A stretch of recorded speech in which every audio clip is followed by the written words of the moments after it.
Hello everyone and welcome to Journey with the Colors. My name is Amanda Keller and today we're going to be starting in making something from the flour cookbook.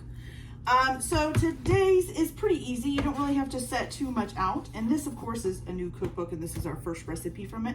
So I guess Flour is a bakery. Is this the one that's in Boston or something? Anyways, it's a popular bakery that they've put out a cookbook now, some of their recipes and stuff, and so I thought we would try it. Sounds good to me. My favorite thing is baking, so why not? Okay, so the only thing that you may need to prep ahead of time is you need a half a cup of unsalted butter. It needs to be cold, but you just need to slice it up into 8 to 10 pieces, okay? And then you need to preheat your oven to 350 degrees and have a sheet pan ready with some parchment paper on it. So that's it for this one. Okay, so what you're gonna do is basically with a stand mixer with a paddle attachment, or you can use a handheld mixer. You're going to mix together 1.5 cups of unbleached flour, one unbleached all-purpose flour, sorry.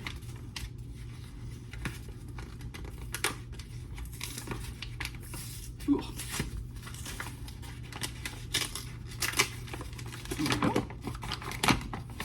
All right.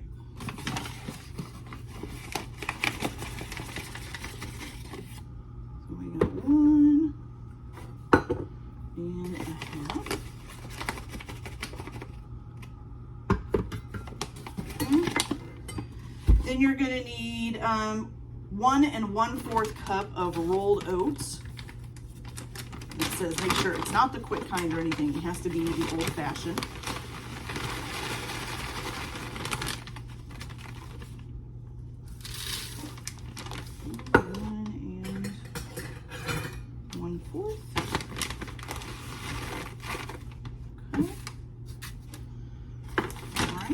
Then you need 1.5 teaspoons of baking powder.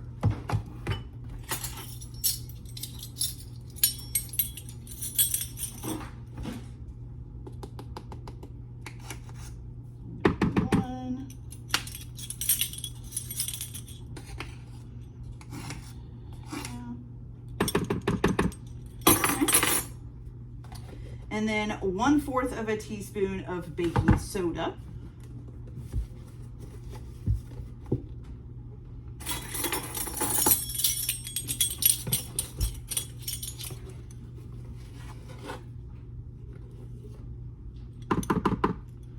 Okay.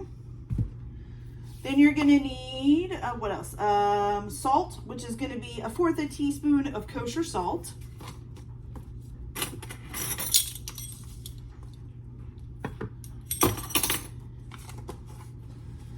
And then also 1/2 cup of toasted chopped pecans.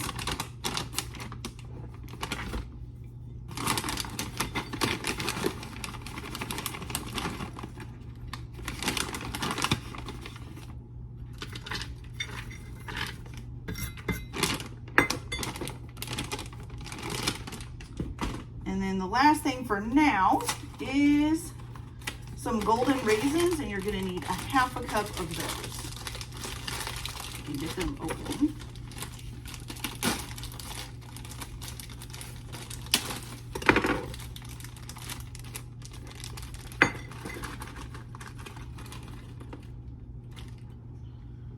Okay, there we go.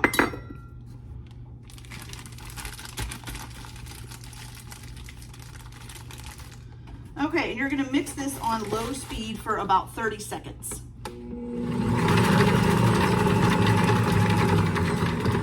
Wasn't quite low. Didn't realize it was turned up a little bit. There we go. Okay.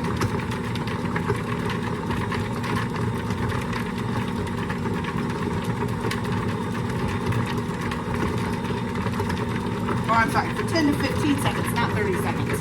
All right, then once this is gone for about 10 to 15 seconds, you're going to add in your butter.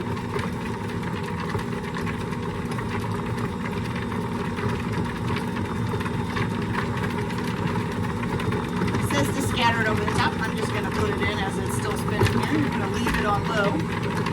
It's not liking that.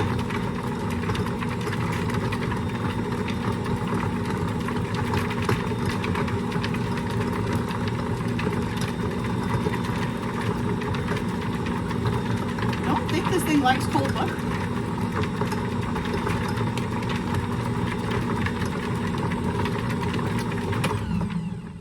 All right, wow, okay. So, that's really weird. Let's try this again.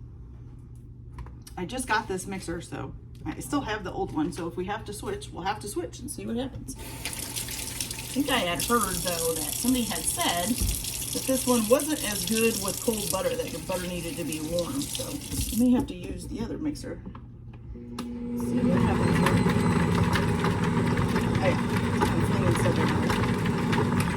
here. Okay, so I'll be right back. I'm gonna get the other mixer out. It's just strange, it's done fine till this point. Okay, be right back. Okay, so we've switched to the other mixer.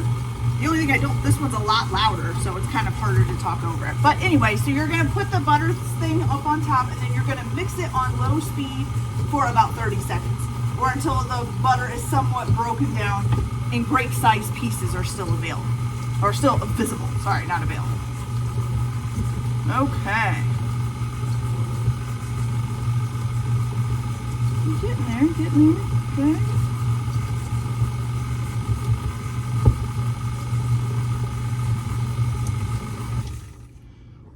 So we did find something that the ink serum is maybe not so good at, but the KitchenAid is. You know, whatever. Okay, so now, once you've done that, you're going to take a small bowl. Every time they tell me a small bowl, I pretty much think they're lying, because they always tell you to start in a small bowl and then, oh, but you got to add all this stuff into it. Okay, so it says in the small bowl, which I need a whisk, we're going to whisk together.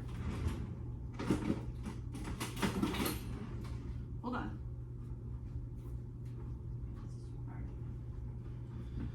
All right, so we're going to whisk together the 1/3 cup of heavy cream.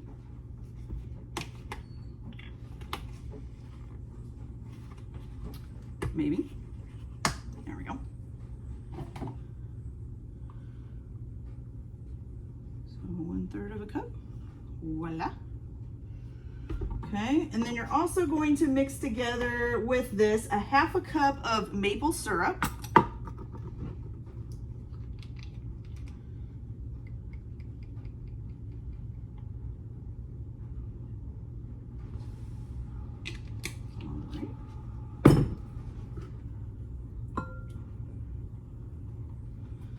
And then also with this is 1 egg, correct? Yes, and 1 large egg, or just 1 cold egg. It actually doesn't say large, it just says 1 cold egg. All right, now I'm gonna whisk that all together here.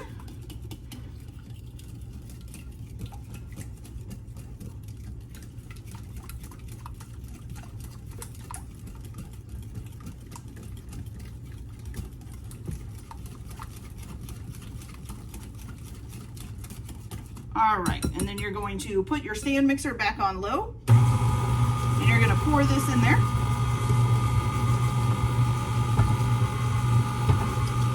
And it says to whisk it for about 20 to 30 seconds.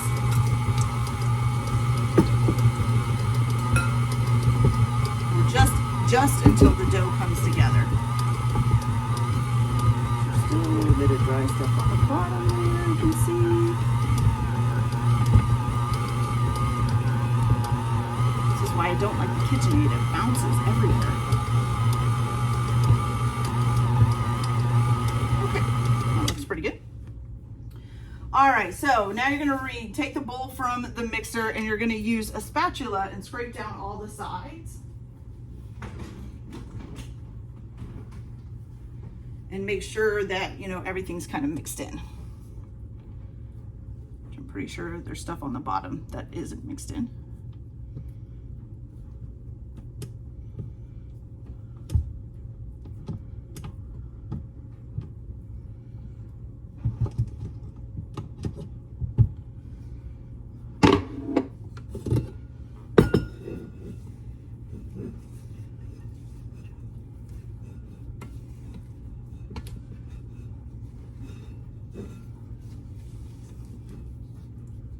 All right.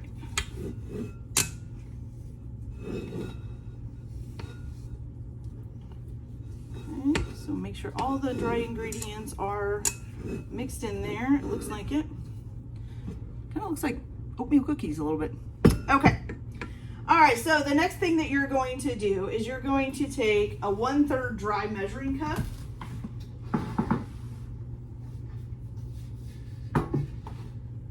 And you're going to take out that amount of your dough or batter here. And you're gonna kind of round it. Well, if I can get it out of here. So it says to kind of round it and then put it on the pan.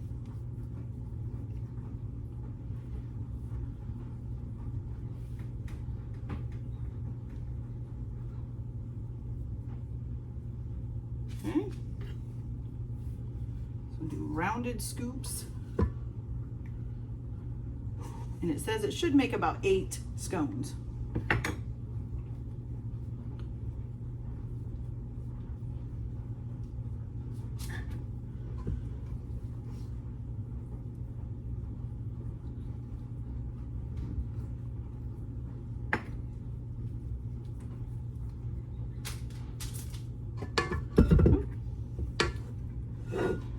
Okay, once you've got all 8 of these made up, you're supposed to space them about 2 to 3 inches apart. Now, also at this point, if you wanted to, you could actually stop at this point and do the, let's see, you could wrap them in plastic wrap and you can freeze it for up to 1 week. And then when you want to cook them, you just do the rest of it as you're supposed to, but add like 5 to 10 minutes onto the baking time from frozen. So you can do that as well if you like. If you don't want to make your scones yet, you just want to make the batter ahead so that you can just pop the scones in the oven later. It's kind of a good idea. Okay, but we're going to go ahead and bake these. So you're going to bake them for 40 minutes at a 350-degree oven. And then you're going to cook them until they're a golden brown. Once they're to that point, you're going to transfer them to a wire rack to cool for 30 minutes, okay? And so after we get that done, well, actually, after they get done cooking, we'll be back because we've got to make the glaze, and then we'll go from there. So I'll see you in a little bit. All right, you guys, so our scones are nice and done baking, and they've almost been cooling for 30 minutes. So we're going to go ahead and make the glaze. Now, you can also make this glaze ahead of time, and it says you just store it in an airtight container at room temperature for up to a week. So you can make these ahead of time and freeze them, and then make the glaze ahead of time and just leave it in a container, and then just cook the scones and glaze them, and they're ready to eat for breakfast. So that's pretty cool. Okay, so here we go. To make the glaze, you're going to need 1 cup of confectioner's sugar or powdered sugar, whichever one you call it.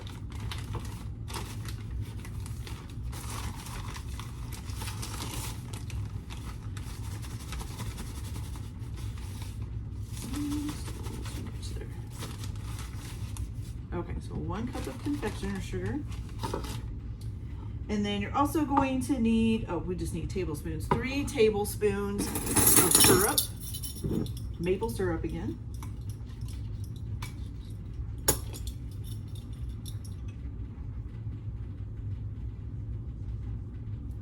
1, 2, and 3. Okay, and then you're going to add 1 to 2 tablespoons of water just until you get a smooth pourable glaze. Okay, so I'm just going to add 1 tablespoon for now. In there. You're going to whisk this all together.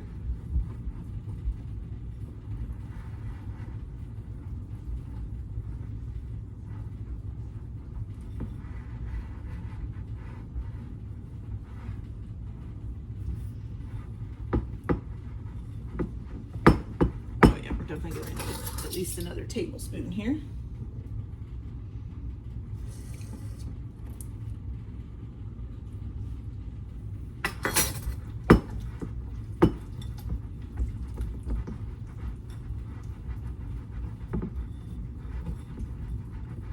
There we go, that's better.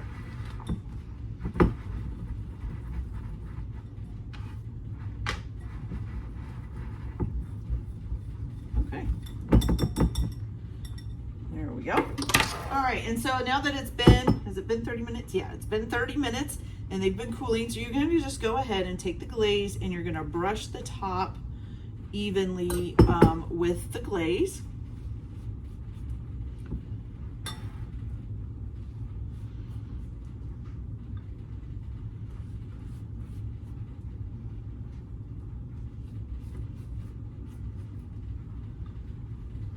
And also as a note, just for while you're cooking your scones, I kind of noticed mine started browning a lot quicker than the 40 minutes that it said it would take. So I actually ended up pulling mine out a little bit early. So probably once about 30 minutes goes by, you know, because everybody's ovens are different. So once about 30 minutes go by, you might want to stop and check on them. If you're making them from scratch. Now, if you're doing them from the freezer, it would probably still take a little bit longer, but still you might want to, you know, check them a little bit early. Mine had started browning and I left them in for a little bit longer and then I was like, they kind of look like they're going to start burning. So I went ahead and pulled them out just a smidge early. I think it was only a few minutes early. So just keep that in mind if you're making these, that you check on them a little bit earlier than what the time says to cook them for. Now your oven may not, I think my oven runs a little bit hot, especially depending on where you put it. And this is recommended to put it in the middle of the oven while you're cooking it. So that could have had something to do with it. Now I am gonna try to use all of this maple glaze up just because, you know, the more glaze, the better. So I did notice after we made these that these don't have any sugar or anything in them. They just use the maple syrup, I'm guessing, as a sweetener, which is odd, but maybe scones don't have a lot of sugar. I don't make scones a whole lot, so I'm not sure about that. I know I've made them one other time, but at least one other time, but I don't remember if they had sugar in them or not. So maybe this is something that doesn't really have sugar in it anyway, so.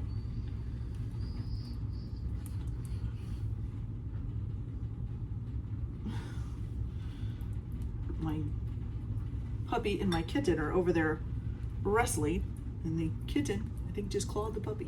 Oops. Okay, so that looks pretty good. So we got them all glazed up. So now all that's left to do is just try these and see what they taste like, right? I think so. Okay, so make sure there's nothing else that needs to be done. Oh, it does say that the scones are best eaten on the day of that you make them, but that you can store them in an airtight container at room temperature for up to 3 days. If you want to keep them longer than the 1 day, it says to refresh them in a 300-degree oven and just cook them for about 4 to 5 minutes. Or you can also freeze them wrapped tightly in plastic wrap for up to 1 week, and then reheat directly from the freezer at 300 degrees for 8 to 10 minutes. So that's cool. Okay. All right, so I'm just gonna try this one here. So this is our oatmeal maple scones. Give you guys a good close-up look at that. They look pretty good. I'm not a big fan of raisins though, so we'll see if I like it. All right, so here we go.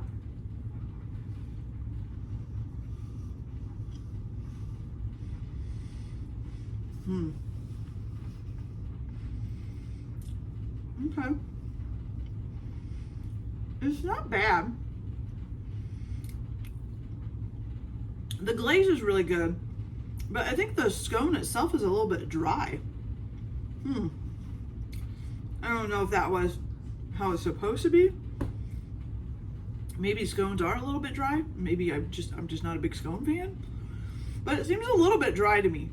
The glaze is really good and it gives it a good sweet taste, but I think without the glaze, this would probably not be very good. Wouldn't be really sweet that much, but it's okay. I can eat it, but it's kind of really sticks in your mouth. All right, you guys, so that's it for today. This is from the Flour Cookbook, the Oatmeal Maple Scones. I'd say, I don't know, maybe a 5 or 6 out of 10. It's not too bad. All right, so I hope you guys all have a good day. Like and subscribe if you like. If you don't want to, you don't have to. Everybody have a good day. Enjoy your cooking, and we'll see you later. Bye.